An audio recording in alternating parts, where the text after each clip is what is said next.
Okay.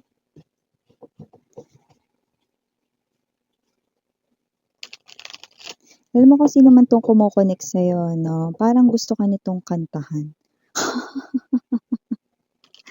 If I sing you a love song, gano'n. Eh, you always remember.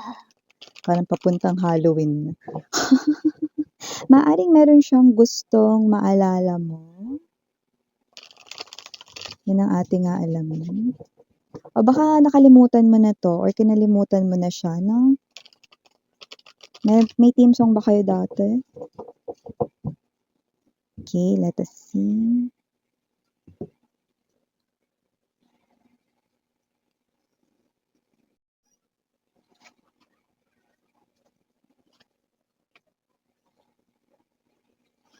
King of Diamonds. Six of Clubs. Queen of Hearts. Tignan mo naman yan, no? Five of, oh, diba? Ang ganda. Five of Hearts. Someone wants new beginning, a fresh start sa'yo. Four of Diamonds in reverse. Six of Diamonds. Ooh. Big word. Ace of Diamonds, Three of Diamonds. Wheel of Fortune. Bottom of the deck, Five of Diamonds. By the way, nandito ang 3, 4, and 5 diamonds. Six of Spades and the Ace of Clubs.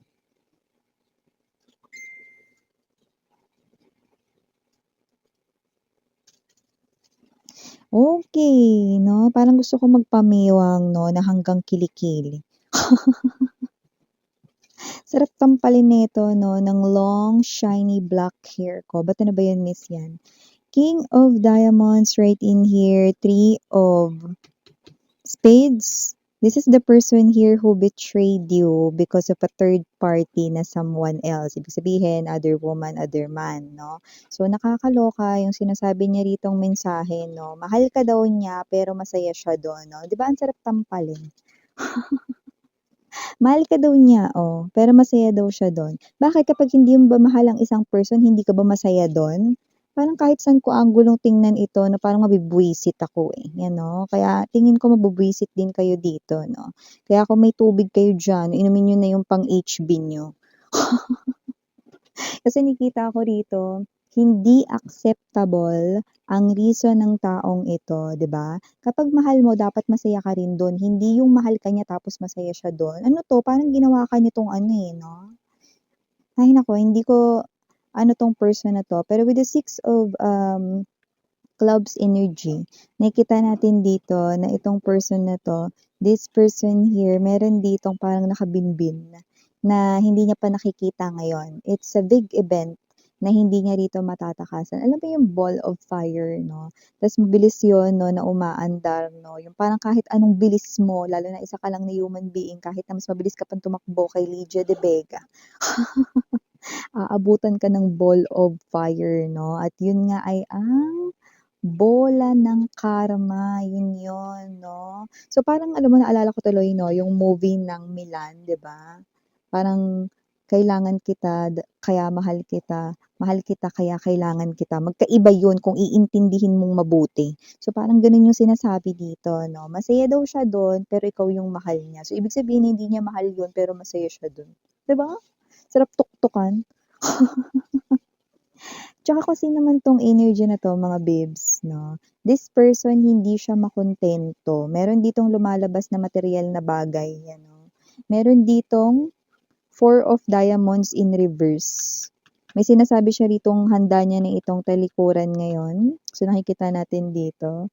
So, I do pick up that this person here, by the way, wala tayo rito na time period Puwedeng tapos na 'to sa iba nangyayari na ito ngayon. Sa iba ay mangyayari pa lang. Pero lumalabas dito na puwedeng masaya siya do'n na tinutukoy niya dahil puwedeng yung tao na yun ay mapera or nabibigay yung mga luho niya nang hindi niya kailangang maglabas ng pera or ng sarili niyang pera, no gastos nun kumbaga. okey. Kumbaga parang meron siyang financial freedom pagdating sa sarili niyang pera kasi yung tao na yun mapera or puwedeng yung tao na yun na third party ay puwedeng meron ditong magandang, posisyon or designation sa kaniyang propesyon or trabaho. Okay. So, kung sino man yung person na yun 'no, puwedeng nagho-hold ng material wealth. Nakikita natin dito na itong person mo na ito 'no, na sinasabing masaya siya dun pero hindi niya naman mahal yun 'no, dahil mahal ka niya na parang sinasabi niya sa'kin dito na intindihin mo lang daw kasi ikaw naman yung mahal. Ano? Tampalin ko 'to, eh.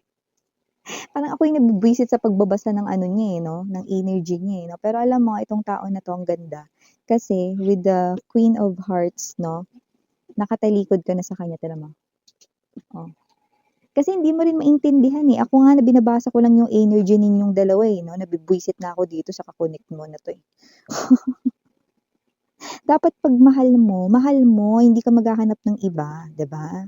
Dapat masaya ka rin sa taong mahal mo, 'di ba? Tuktukan ko 'to, eh. Pero tingnan mo, ang sinasabi mo sa kanya rito with the Five of, Hearts and the Queen of Hearts, yan, oh, basahin mo.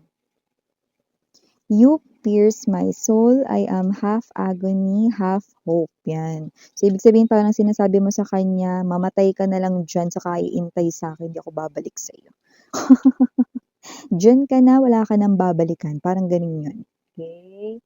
But also the Five of Hearts speaks jealousy 'no.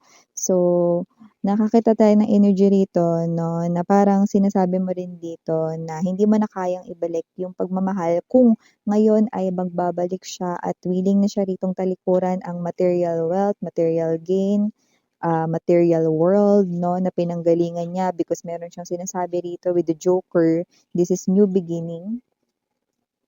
At kung papansin mo ito ang pinakamalaking flower sa lahat ng deck ko.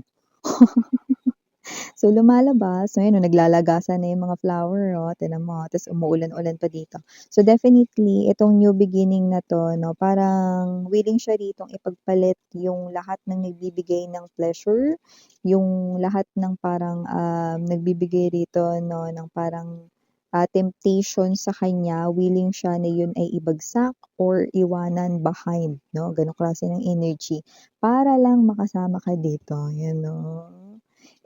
Sa nakikita ko dito parang ayaw mo na sapagkat lumalabas dito na, miss yan napagpalit nga niya ako nun sa pera, eh, or miss yan nakuha nga yan dahil sa mga, branded items, sa mga mamahaling gamit, sa mga, pera, yan 'no, or sa mga luho, yan 'no. So yun yung sinasabi mo sa'kin dito kaya with the World, Ace of Diamonds, sinasarado mo na yung mundo mo for this person. Kaya itong new beginning na hihilingin niya sa'yo, yes 'no, marami-rami kasi na high chance na ang energy na ito ay mangyayari pa lang, like a prediction sa inyong future, especially for this lover mo or past lover mo, ano, na sinasabing kasi masaya siya dun 'no. So, pagka hindi na siya masaya dun, babalik na siya, 'di ba?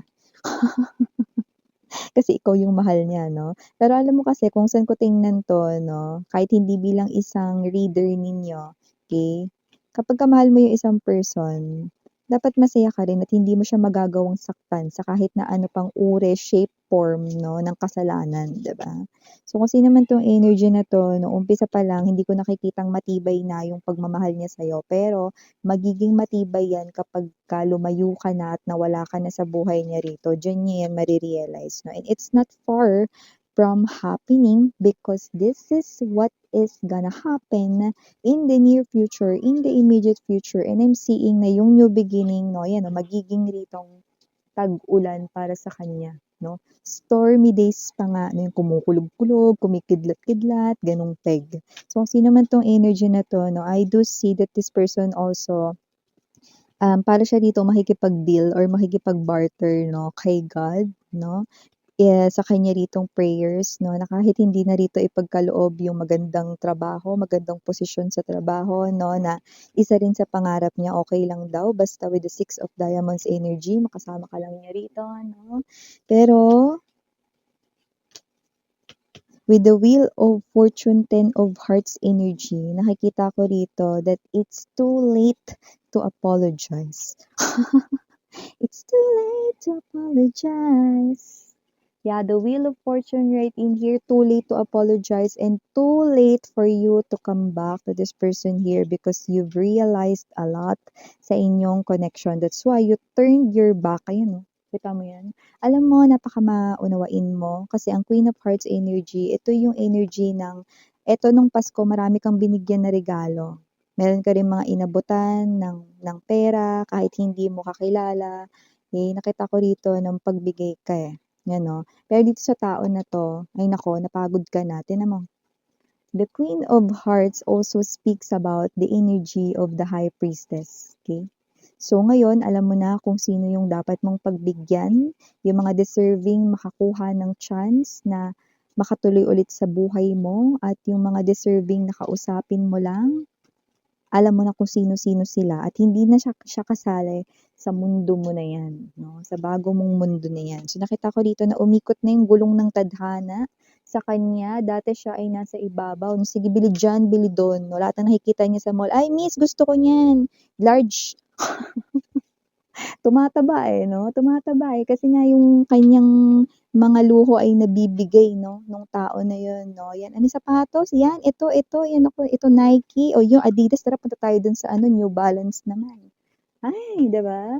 So lahat ng mga material gain dito, no, nabigay niya rito, no? Pero alam mo, hindi manggagaling sa material gain yung true happiness ng isang person. Okay? Even yung pinakamayamang tao sa mundo, okay? Hindi kino-consider na lahat ng mga bagay, oo, nagbibigay yun ng happiness na, oh, meron ako nito, lahat ng latest, no, iPhone 17, lahat ng mga magiging bago, PS5, mga ganyan, no, ay mabibili niya. Pero yung literal na, as in, makakapagbigay ng happiness, like yung true partnership, mga taong totoo sa'yo, genuine people sa'yo, no, or yung love life, no, na talagang unconditional love, yun talaga yung makakapagbigay ng fulfilling, 'di ba, na pakiramdam. So, yun yung kailangan niya ngayon kasi mukhang na-enjoy niya na rito lahat eh, no. Eh, nakikita natin dito, no, na yung sinasabi niya rito na masaya kasi siya doon or whatsoever, yan. Pa-travel-travel pa nga sila. Ayan, no, may travel in a distance at travel pa sila rito, Ace of Clubs energy. So nakikita natin dito, no, na mukhang tapos na ang mga maliligayang araw, no, at puwedeng nagsawa na rin siya doon sa energy ng kanyang kasama. So possible rito na ngayon ay hinahanap-hanap ka na niya. So with the 5 of Diamonds right in here, willing siya ritong talikuran yung sinasabi niya na pag-angat sa kanyang trabaho, posisyon, promotion, maaaring yung kanya ritong recognition sa work, okay lang daw kahit hindi na yun maipagkaloob. Kahit na yung mabili niya na lang dito yung mga bagay na parang pasok lang sa budget niya, okay lang daw, no? So, yun yung mga binabarter niya ngayon kay God, no? Sa kanyang prayers dito. Okay? So, nakikita natin dito that with the 6 of Spades energy, this person here, parang lagalag siya ngayon. Lost soul siya, no? Kaya kung papansin mo with the Ace of Spades energy, ito siya na parang hindi niya mahanap rito yung, alam mo yun, peace of mind, yung calmness sa kanyang energy, okay? Kasi lumayo ka na, yan, no? Okay, so just take only what resonates, no? Iba kasi sa inyo nangyayari na po ito ngayon, sa iba naman marami talaga yung mangyayari pa lang ito, no? So maaaring itong tao na 'to ngayon, nakikipagmatigasan pa sa'yo, no? At puwedeng talagang literal pa nga na sinabi nito kasi alam mo yung King of Diamonds na yan, yan yung King of Diamonds na hindi nag-iisip with the 3 of Spades. Yung parang kung ano lang lumabas rito sa kanyang isipan kahit na makasakit pa yun ang damdamin mo, which is yun nga yun, na yung nakasakit ng damdamin mo yung mga sinabi niya dati. Siguro sinabi niya literal, no, na masaya siya doon, na kasi mas mapera yun, kinumpara ka niya ron, no, or whatever, no, binilittle ka niya, minaliit ka niya, ganyan, ganyan, no. At kung sino man tong energy na to, yan, hindi niya alam, malapit na siya rito, okay? Malapit na siya rito na magbabalik loob sa'yo, no. With the Tower, naku, magugulantang siya, no. Hindi siya makakatakas dito, mahahagip siya rito nung malabolang fire, no, ng karma. Yun yung nakikita natin dito, no. Okay, so kung sino man 'tong person na 'to, no, yung sinasabi niyang pagmamahal niya dati, no, sa inyo, ngayon mas magiging matibay to the point na, kulang na lang lumuha siya ng dugo para habulin ka. Pero with the Queen of Hearts energy, ayoko na miss yan.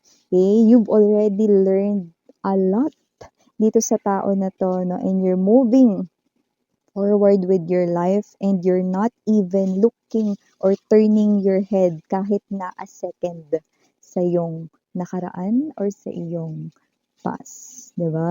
Gano'n talaga, 'di ba? Nakukuha talaga ng mga taong deserve nila yung mga bagay 'no, na binabato nila rito, 'no?